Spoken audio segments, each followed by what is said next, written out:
We have a new season of The Bachelor with Joey's season. I cannot wait for it to start this Monday. I am here for it with my tennis ball. Let's get into it and let's talk about what you can expect from Joey's season and everything called Joey Mania.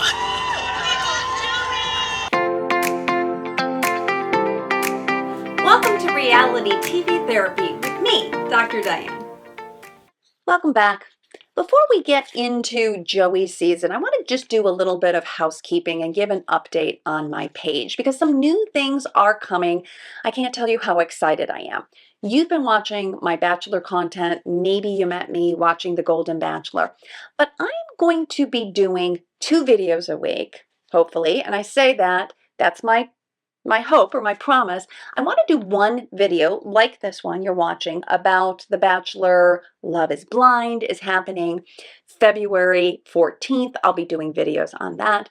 But I also want to give you some relationship advice. I'm going to call it the Relationship RX, the prescription for love. Because if you're single and you have burning dating questions or you have dating dilemmas, let me know. Let's be in touch because I'm going to start covering those topics as well. Because so many of my people have complex questions. Dr. Diane, what about this in dating? How about that? I'm struggling and I want to reach a larger audience.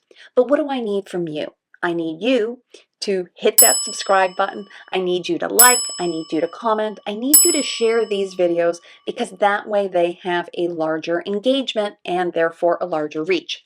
A couple things coming up. I just did an interview with Dr. Isabel Morley from the UCAN Foundation, and we are talking a little bit more about Love is Blind, what happens behind the scenes. But we actually had a conversation about if you were to go on a reality dating show, what would you need to know? Know before you go. So I'm so excited. That video will be up soon. I think we're going to have a Golden Bachelorette announcement at some point. I'm actually thinking it's going to happen at the Women Tell All because I will be there in LA. But so many good things are coming and I just can't wait. So exciting. Okay, let's dive into this week's topic. And I don't know why, I can't get Joey's pronunciation of his name. Graziati? I think that's it. Italian name. We met Joey on Charity season and he made it to the final 2. I am in love with you and I just want you to know that. But America fell in love with Joey and so did Charity. I can't blame her. Joey just honestly seems like not just an all-American guy, but he really seems like a sweet guy. He's got a mix of like tennis pro, camp counselor, but also someone who could be very sensitive and very sweet and can hold deep conversations. I have to say, I was really impressed with Joey on Charity season that he was able to bring up topics like race. Charity, how do you feel that we're a different race and I can't understand your experience, but I want to understand and I want to listen. And I just thought he got a lot of these themes right. And who doesn't love a tennis pro? I mean, think about it. I mean, lots of women fall in love with their tennis pros, but it seems like Joey has a lot of good experience. My guess is that he's been around, again, a lot of people. And we saw him even interacting with the Golden Women. We saw him at the wedding. And he just seems like a natural in front of the camera.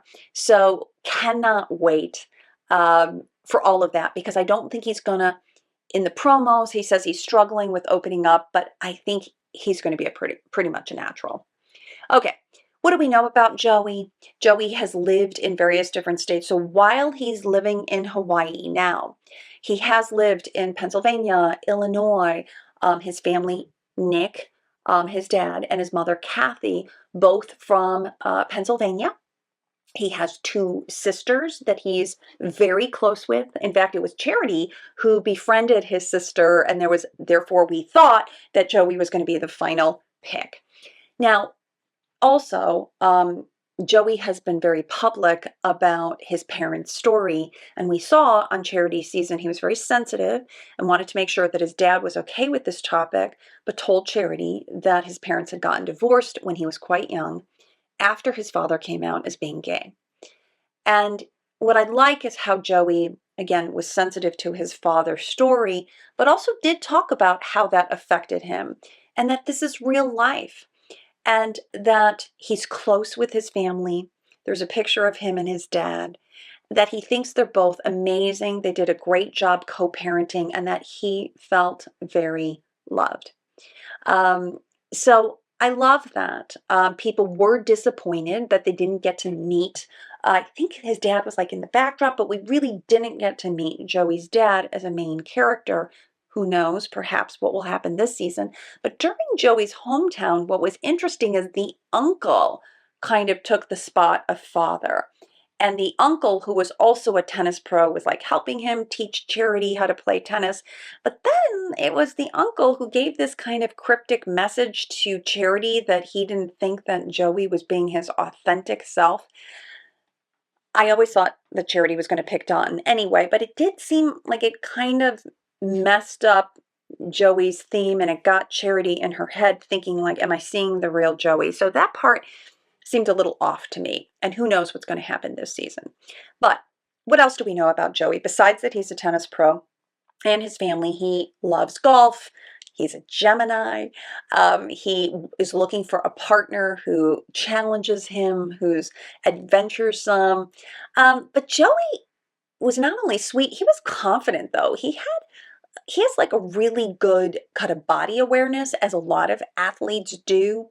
Um, obviously with tennis, he's expert at that, but he seems quite passionate. I remember him being very touchy-feely with Charity. He had no problem being like Skater Ken, dressing up in that outfit, and it seems like the guys liked him too.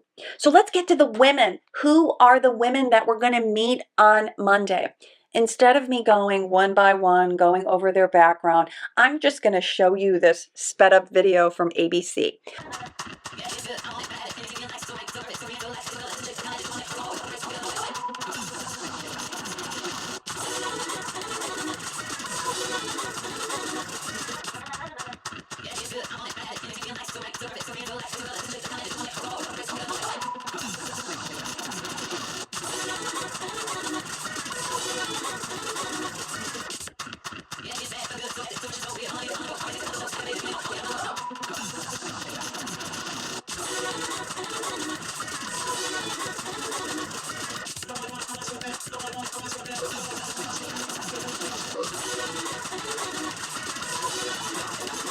What am I noticing here though? Well, there's a lot of diversity. Okay, what do I mean by that? They're usually all thin, attractive women, but interesting that there is diversity. We don't see as many like nurses as we usually do, but there's everything from an actor to a cheerleader to someone who has a crochet store. And I think that we're going to see that kind of diversity. There's going to be, in the limo entrances, I'm sure there's going to be a ton of tennis analogies. We already saw a woman says that, it takes a lot of balls to be here. And I kind of love that. This reminds me of Ari's season. The last Bachelor was the Golden Bachelor, right? And I still think that Gary did a fine job making the women feel comfortable. That's what I think a good Bachelor does. But prior to that, we had Zach, who quite honestly was not the best Bachelor. I'm just going to be honest. He had trouble breaking up with the women, wasn't completely sensitive to them, though he's still happy with Katie. People were, and being the Bachelor is just a tough role. Honestly, I've talked to previous Bachelors.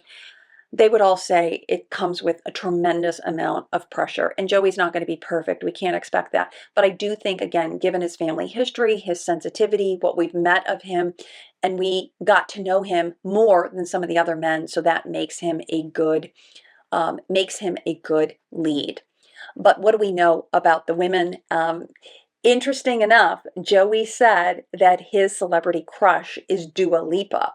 And I'm looking at these women, and I'm seeing a lot of brunettes, but a mix of dark-skinned women. There's is some ethnicity, thank goodness. We're seeing some diversity in terms of one woman has like endometriosis that she's been very open about. Another woman, Daisy, has a cochlear implant.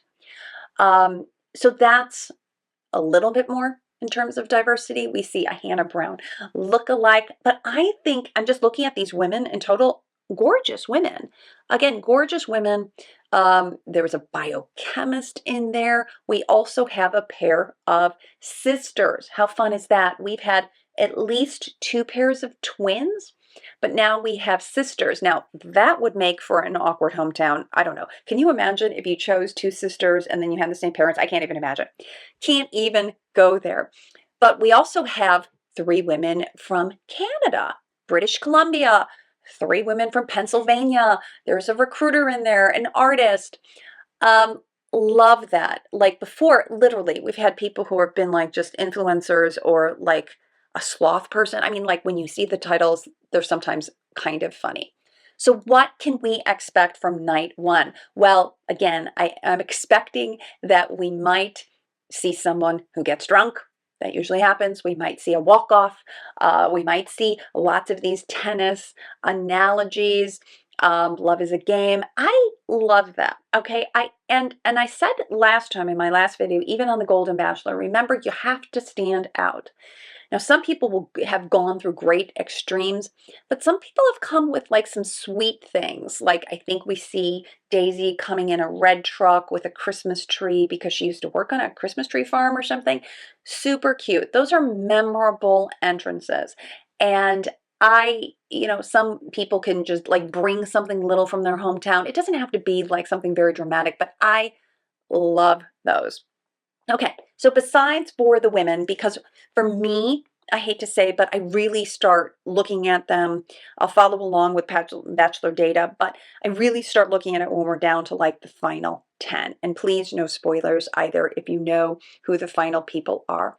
But what we can tell from the previews is that we're going to see a number of these people. As you just watch, you're going to see Daisy with some snowing. We're going to see them traveling, which is what I love. That's what we come to expect about the show. Or travel, we're going to see them in Quebec and Montreal. So 2 trips to Canada. I think they're going from, I'm not sure, LA to Canada to Malta.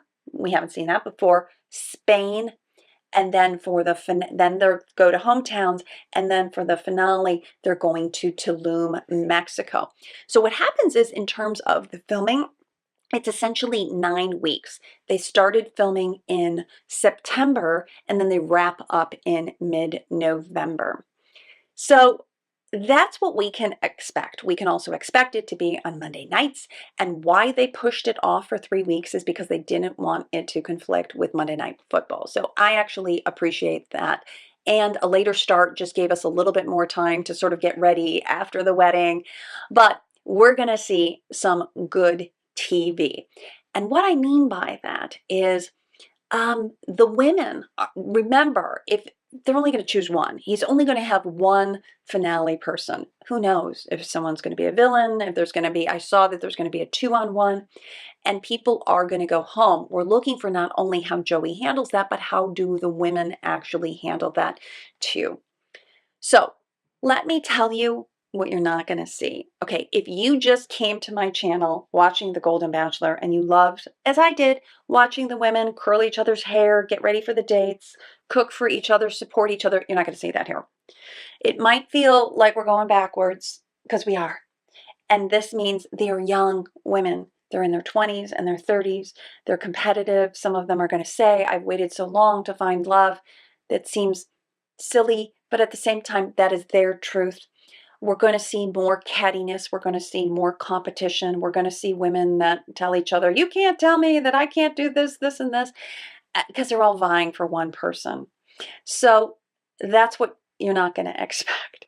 But you're going to expect some drama, some tears, again, throw in a couple villains, and that can be fun because that is what The Bachelor is known for. And I don't know what we're going to see in terms of crazy group dates. That's always fun too. I saw in the promos where the women were all in wedding dresses playing musical chairs, and I was like, oh my gosh, literally, like a woman was jumping over the table. Honestly, I'd rather see that than a football game. So, what can you expect from my channel? Again, I'm going to have some new content coming soon, but I like to analyze and look for what I call the lessons are in love. And that's where I'm hoping Joey will deliver, that he will be able to handle these breakups with sensitivity and poise. There was an interview of him, and he actually said that he's well aware of what the women have gone through. So that's why I think he will be a good bachelor. I'm like, please, Joey, deliver. I don't want to be disappointed. For the women, hopefully we'll see some of them that just shine, that show us how to act, with poise. But we're going to see tears, and people are going to be hurt because it is a journey to find love. And of course, yet again, they've primed us that this is going to be the most dramatic ending ever. At this point, I'd love to just take bets. Like, what's on your bingo card? We know it's not going to be the most dramatic ever. We've already seen all of that. But could it be that maybe Joey gets down to the final two and one woman doesn't show up? I think we've seen that before. I think that could happen again. They're cluing us that something new is going to happen, but we'll have to wait and see. Um, for now, I'm going to try to stick to, again, more psychology. Let's talk about attachment styles as I can analyze them showing up. And you let me know what you are looking most forward to. And if you have a fan favorite, if you're watching the promos and you see one of the women that stands out to you, drop her name in the comments. But I want to I want to be engaged. I want to hear and take me with you on Monday nights as we are watching the limo entrances for Joey's season. And I will see you soon.